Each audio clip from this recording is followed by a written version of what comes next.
kalau kita lagi sedih, kita nggak bisa terus tiba-tiba langsung apa namanya, langsung mengabaikan rasa sedih, kemudian langsung mencoba untuk ya nggak apa-apa lah aku begini misalnya gitu. Mm-mm.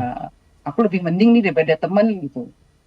Jadi itu justru akan membuat kita mengabaikan emosi kita atau malah membuat kita akhirnya apa ya istilahnya berhenti pada di situ aja gitu. Mhm. Jadi yang diperlukan tadi apa namanya rasa syukur itu perlu sepenuh hati dilakukan.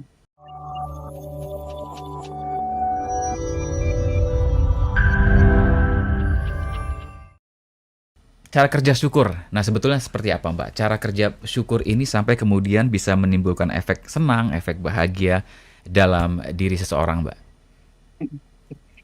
Tadi sebenarnya saya senang banget loh dengar Mas Yudi ini waktu bilang apa kita mulai bersyukur dengan kita punya keluarga mungkin ya, kita punya hal-hal di sekitar kita. Nah, sebenarnya itu adalah sebuah apa ya? Sebenarnya itulah definisi syukur gitu, bahwa kita mampu melihat hal-hal yang berharga di sekitar kita Mhm. dan kita mampu mengungkapkannya gitu. Mhm. Mhm. Jadi itulah sebenarnya bersyukur itu gitu, menangkap hal-hal yang berharga di sekitar kita dan juga menyadari bahwa itu bisa membuat kita bahagia. Dan ternyata itu bisa dari hal-hal yang kecil ya, Mas Yudi ya. Betul. Jadi, apa namanya? Itulah sebenarnya pengertian dari rasa syukur. Nah, seperti tadi yang sempat kita bahas di awal, bagaimana itu bisa membuat kita membantu kita menyembuhkan karena itu tadi ada perubahan yang terjadi dalam diri kita ketika kita melakukan rasa bersyukur. Mhm. Katakanlah misalnya tadi Mas Yudi nih begitu lihat pantai di belakang saya rasanya senang gitu ya, rasanya bersyukur banget. Katakanlah misalnya Indonesia punya pantai yang sebaik ini gitu, itu pun sudah memunculkan rasa senang gitu. Jadi itulah rasa syukur dan itu proses yang di dalam tubuh kita seperti yang kita obrolkan tadi. Jadi ada perubahan hormon yang membuat suasana hati kita berubah, kemudian emosi kita juga menjadi lebih positif gitu yang terjadi dan itulah cara kerjanya syukur gitu. Nah, apa namanya? Tadi juga awal Mas Yudi juga sempat nanya ya kalau misalnya kita lagi cemas, depresi, stres gitu, gimana caranya mau bersyukur gitu ya? Mhm. Mungkin udah buntu dengan dengan Masalahnya. apa namanya masalahnya gitu. Nah, jadi kalau waktu katakanlah kita sedang sedih atau kita sedang stres gitu ya, Mas Yudi, kita tetap harus mengakui kondisi itu. Kita tidak bisa memaksakan diri untuk eh, langsung bersyukur begitu aja, karena nanti yang terjadi malah kalau istilah sekarang tuh kayak toxic gitu ya, Mhm. toxic bersyukur kali gitu ya, bukan toxic positivity gitu. Jadi seperti kita memaksakan diri itu justru tidak bagus. Tapi kalau misalnya kita sedih, kita perlu mengakui dulu bahwa kondisi kita memang saat ini sedang sedih.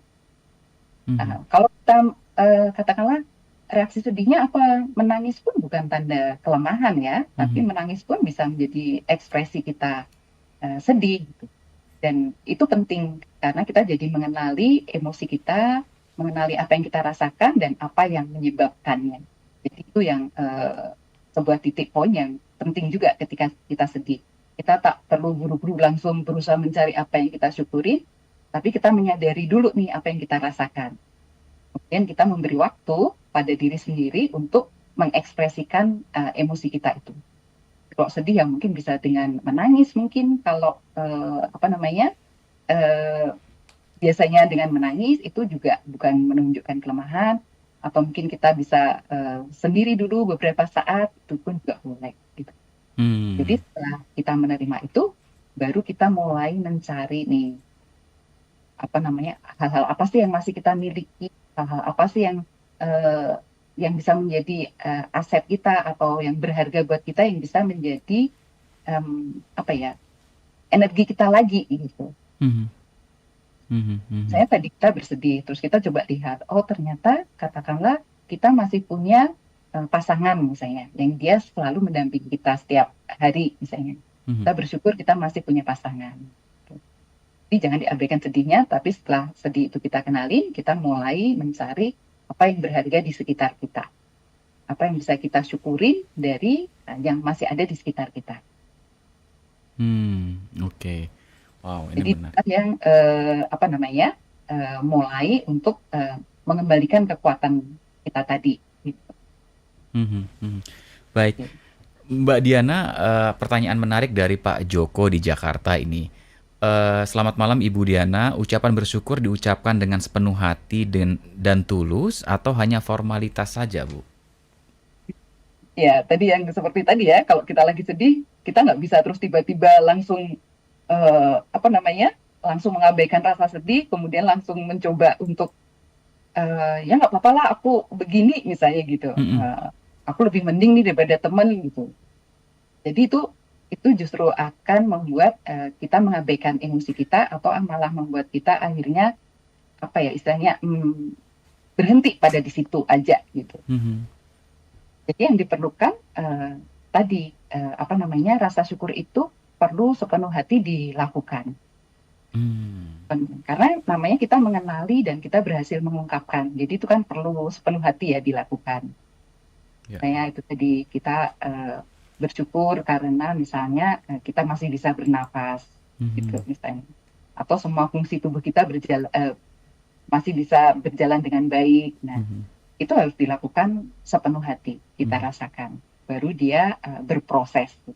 mmm, Kalau kita melakukannya hanya sekedar formalitas, maka tidak akan efektif gitu ya. mhm, Karena itu seperti tadi akan menjadi semacam toxic positivity aja, semacam formalitas yang berlalu begitu aja gitu ya, Mas mhm. Yudi. Iya, iya, iya.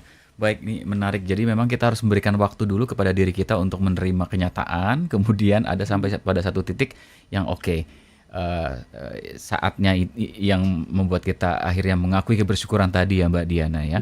Benar-benar. Pertanyaan dari, siapa ini?